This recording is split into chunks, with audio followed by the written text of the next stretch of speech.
Ļoti ātri es tiku līdz tam, ka es iesaistīju svešus cilvēkus dažādās sarunās un izaicinājumos, lai pārbaudītu sevi un citus. Kā tur pajautāt jauniešiem, lai iemāc man skeitot, vai vienkārši parunāt ar svešiem cilvēkiem vilcienā. Un ļoti ātri es tiku līdz tam, ka man vajag iepazīties uz ielas, lai saņemtu atteikumus.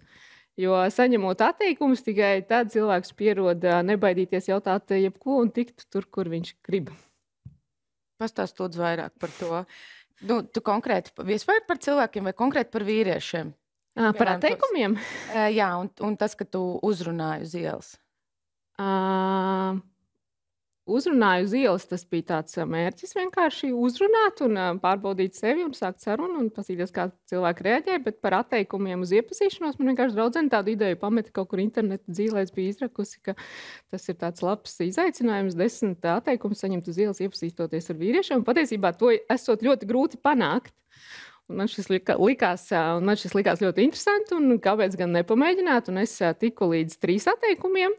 3 vīriešus uzrunāju uz ielas, ja tā var teikt. 2 gan bija lielveikalā, bet tas ir principā tas pats. Man patika tā sajūta, kad es uzvarēju, es dabūju atteikumu un aizgāju laimīgi projām.